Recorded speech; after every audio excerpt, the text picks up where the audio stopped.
Thanks for staying with us. This is NEWSLINE, and we're talking about minimum wage in Hong Kong, standard working hours in Hong Kong, and whether the workers here are underpaid and overworked. I have Andrew Shun from the Lion Rock Institute and Fernando Cheung, a former legislative councillor. I won't describe you again as being the defender of the crusader of big business and the crusader of the working class. I won't do that. And I'm not going to put a halo on either one of your heads. But I'll go to you again, Fernando, because Andrew Shun here has challenged you before the break by saying whether you're proposing for Hong Kong, as opposed to having a free market, he's saying that you want to have a socialist system in Hong Kong. Is that what you want? No, Michael, I'm not proposing a socialist society here. We are certainly running on capitalism. And can you agree with that? I agree with that. Then you've got to agree with the free market principle. No, there's never a free market in the real world. There are always interventions and control from everywhere. And what I'm proposing is a more humanistic capitalist society. Explain that. Well, we should treat our own people, the people who produce, help make wealth for the already very well-to-do, a decent compensation, a decent working environment. We're not. We're exploiting them to the extreme. Andrew Shun wouldn't agree with the slave wage term. Do you think workers here are being paid slave wages? Some of them do. What would you call a slave wage? Anything below $25 an hour. I think that's really low. How can you sustain a basic living with that sort of compensation? So you're saying that the market does not determine what a wage is. Compassion must come into it? Yes. Human dignity must come into it? Exactly. Human dignity, basic needs, and how we sustain ourselves as a society. Andrew, can you agree with that? You're a free marketeer. Human dignity comes first. But let me give you a scenario, Fernando. But I asked you the question, do you agree with that? I agree with human dignity. So you think wages should be determined no, not only free market, but human dignity? Because Fernando says... You're saying no. Fernando says that we should treat humans with human dignity, and yet you like to lump everyone in relation to how wages are set. As identical. Hence, everyone should get an identical level of labor policy. No, that's what he said. Hold on. Andrew, I'll explain this. What he said was, if wages are a bit too low, then not... market forces determine that wage, but if it's too low, then a certain level of human dignity should come in to determine the wage. Do you agree with that? When a young man, unemployed for say half a year or 1 year, approaches an employer and says, you know what, I'm going to work for you for free for 3 months. For free. Just give me one chance to get into this field. Okay? Mother full of pride saying, well, my son is finally trying to get into a labor force, right? And yet your policy would ban that. No. Yes. No. Where is that human dignity? I never banned voluntary work. I mean, he's saying the person is being paid. If you don't ban voluntary work for-profit organizations, what you're going to see is a giant loophole in which the employer will say, work, I'll pay you this month with whatever legal requirements fulfilled, and the next month work me for free. Well, I don't think that's legal, Andrew. Why is that not Andrew, I think, I don't want to make Fernando's points for him. Hold on. But why is that not legal? You tell me. Well, that is a loophole big enough to drive a truck through, and you won't admit it because, you know what, you never actually thought through it. I don't know the labor laws that well, but I know that in Hong Kong, if you hire a worker and you have a salary for the person, you can't tell them to work for pay 1 month and not work for pay the next month. Oh, how about setting up, you can't do that. How about setting up shell corporation and shifting workers around? Come on, we know that these kind of laws... And are you saying that big business would do that? Exploit workers in that way? Workers will always As a free marketeer? Workers will always what you're saying? Workers will always get paid for their economic output. And the only thing we can do is to try to raise their skill set and increase their economic output.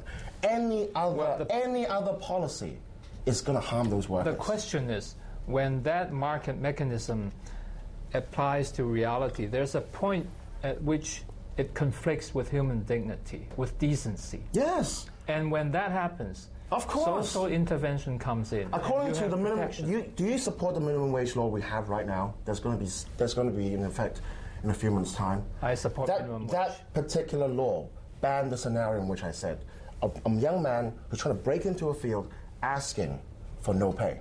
Now, the only exemption granted to whom? To local university students.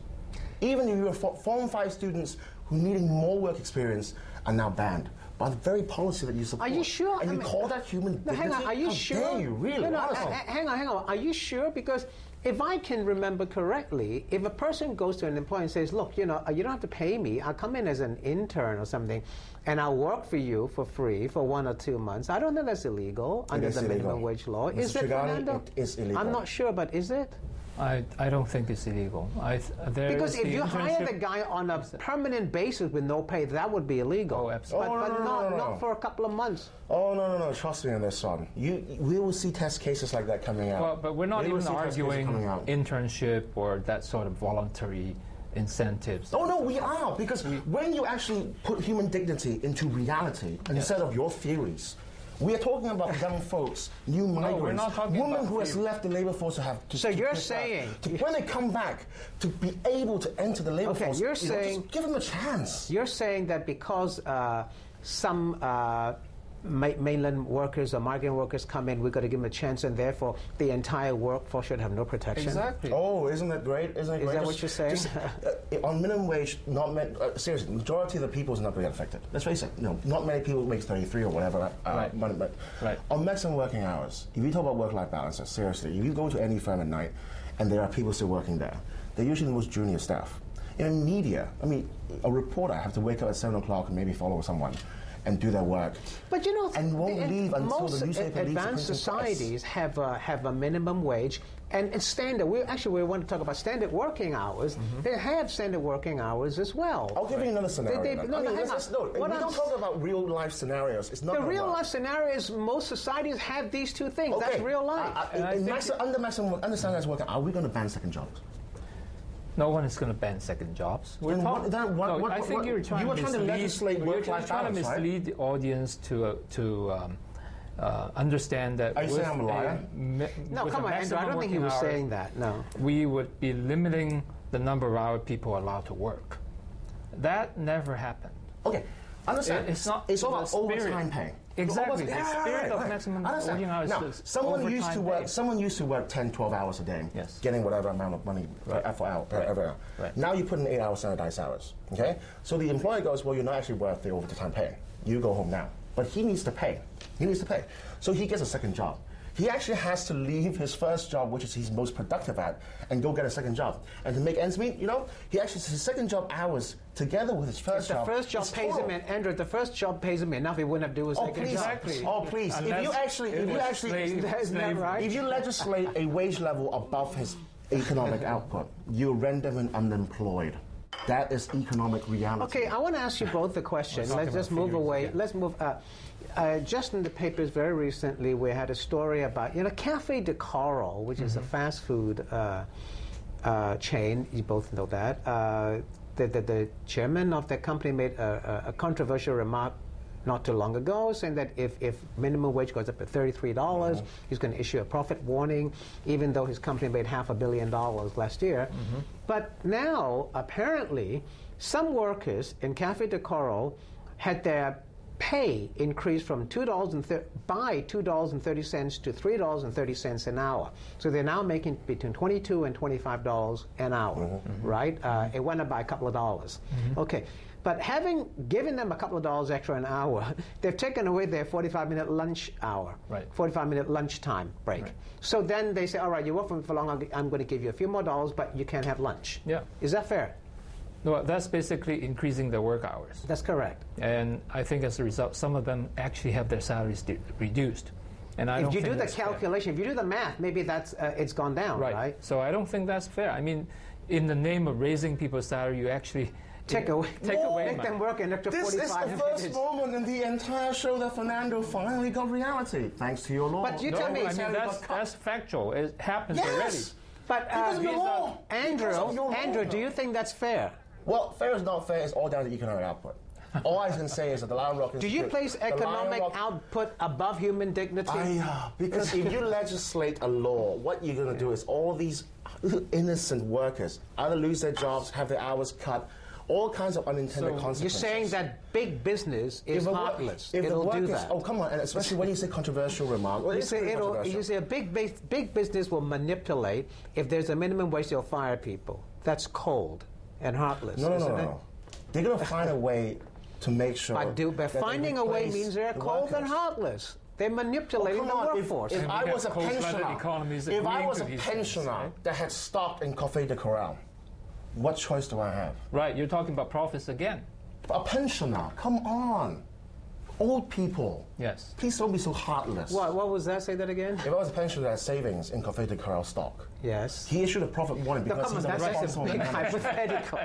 Well, he's talking about profits. The question is, the shareholder. There's a Chinese saying. Demanding for profit. There's a Chinese saying, 不秒助長變荒涼. The only way Explain to raise, if you actually went to a field and try to, increase the growth of, say, plants by pulling on it. What do you suggest? What do you suggest? Tell me, what do you suggest? I say just let people accumulate their work experiences any way they can. Without any minimum wage law, without any standard. That's what I mean by barbaric.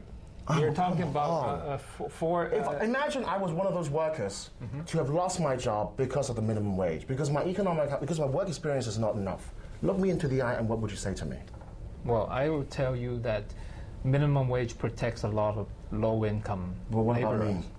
Well, you should be, if you're an elderly person, you should be receiving pension. In a civilized society, I'm saying I'm a young person, or because of Hong Kong's local education system, I have to find a job to get work experience. That's a problem with the education system. So this is what you're going to say to me. No. There's a problem with education, I'm sorry, but you're a victim, I'll try to find some other way to help you. Well, there are many individuals who would benefit from this. We're talking about tens of thousands of people. And their benefits is built upon your sacrifices. Okay, I've got 30 seconds, so I'm going to give you the last word. You say, no, I'll give both of you a few seconds. You say we should have no laws whatsoever.